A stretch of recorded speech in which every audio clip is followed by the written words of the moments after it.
Question number 4 has been withdrawn. Question number 5, Mark Ruskell. Thank you. To ask the Scottish Government when it last met with residents in Tillicoultry who were evacuated from their homes 2 years ago when reinforced autoclaved aerated concrete was discovered. Cabinet Secretary Mary McCallum. Presiding Officer, where residents are notified that their home may contain RAC, it's the responsibility of individual local authorities to lead on providing advice and support to them. Scottish Government officials have been in regular contact with all local authorities impacted by RAC to discuss progress. On the 4th of September, Clackmannanshire Council representatives attended the first of a new RAC and Housing leadership group, which I convened and which I chair, to share best practice and to expedite progress. Following my commitment to meet with residents affected by RAC, my officials are in the process of agreeing an appropriate date to meet with residents and Clackmannanshire Council. Mark Ruskell.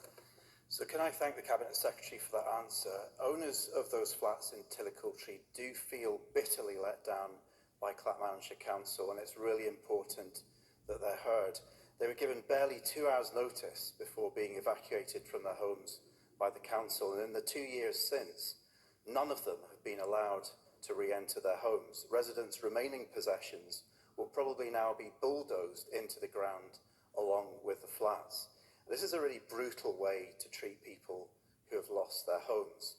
So what can the Cabinet Secretary do to help residents to get their remaining possessions back? And will she join me in meeting residents in Tillicoultry on the ground? Cabinet Secretary. Presiding Officer, taking the last bit of Mark Ruskell's question first, yes I shall, and my officials are in touch with campaigners right now and have been to agree a date. In respect of possessions, there will be a question of safety in respect of entering dangerous buildings, but local authorities would normally allow facilitated access, and I would expect local authorities to keep those affected up to date, to provide them with advice and where possible to facilitate access. So I will take away the points that Mark Ruskell has mentioned to me in respect of remaining possessions, raise them with my officials and ask that it's raised with Clackmannanshire Council. And question number 6.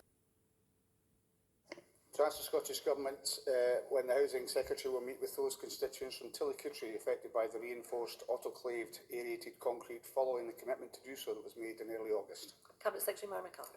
Thanks, Presiding Officer. I thank Keith Brown for the question. I mentioned in response to Mark Ruskell that we firstly met with Clackmannanshire Council at the new leadership group on the 4th of September, and that I am in dialogue with campaigners in Clackmannanshire to agree a date for me to meet them in situ, and I understand that the 19th of November has been offered.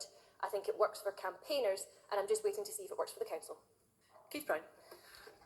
Can I thank the Cabinet Secretary for that response, and just to say that I think there's a much wider issue going on here than simply Clackmannanshire Council. As the Cabinet Secretary will be aware, the UK Government was aware of the risks of RAC before devolution, and given the previous convention in many other areas whereby Westminster has covered pre-devolution legacy costs, is the Cabinet Secretary disappointed that they have taken no responsibility for this and are making no contribution towards resolving this issue, which I agree is a very important one for my constituents in Tillicoultry? Cabinet Secretary. Yes, Presiding Officer, I think it's absolutely essential that the UK Government come to the table on the issue of RAC. RAC is present in housing right throughout the United Kingdom. As Keith Brown has set out, it is present in properties that were sold under right to buy, which far predates the devolution period. And actually, moreover, the UK Government is the only government in the UK with the financial flexibility to respond to unexpected costs in this manner. So one of my first acts in post was to write to the former Deputy Prime Minister, who formerly had the Housing Secretary post. Following the UK Government's unexpected reshuffle, I have written to the new Housing Secretary, making the case for a UK-wide fund and setting out my expectations that he addresses me on that. Supplementary, Claire Atkinson. Thank you, Cabinet Secretary.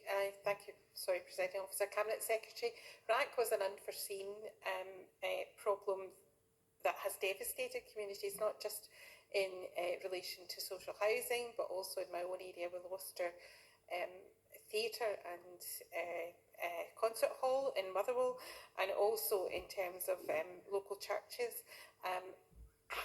I understand that she is in contact with the UK Government, but given the scale of this and given the constraints on the Scottish budget, is it not absolutely vital that the UK government step up to form some sort of RAC remediation fund? Cabinet Secretary.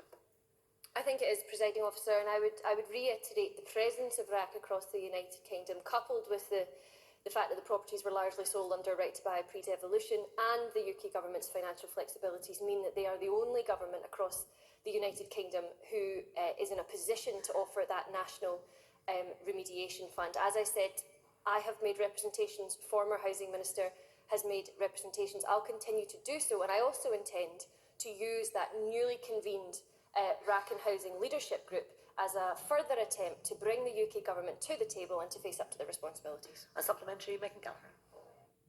Officer, RAC remediation is a postcode lottery in Scotland, and we've heard about the heartbreaking scenario of yet another group of homeowners who are going to sadly lose their homes, and I find that absolutely heartbreaking.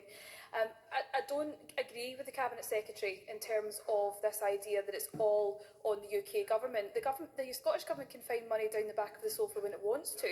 So why won't they back homeowners in Scotland who are impacted by RAC? So I'll ask the Cabinet Secretary what I've asked her before, and will she finally confirm if the government is going to give financial assistance to homeowners impacted by RAC?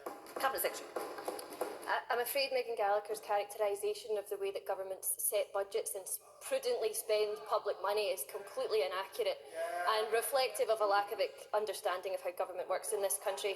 I have set out, Presiding Officer, the number of ways in which I'm committed to supporting residents affected by RAC, meeting residents, convening meetings of leaders who are dealing with this, driving progress, trying to share best practice. A practical point I would put on the record, which is much more pragmatic than some of the nonsense we've been hearing from the Conservatives today, is I think there is a real issue that needs to be worked through in respect of the availability of mortgages once RAC has been remediated and once a green status is provided to a property. And I will in particular be using the Leadership Forum to try and work with UK Finance and the Institute of Insurers to reach a resolution on that important point.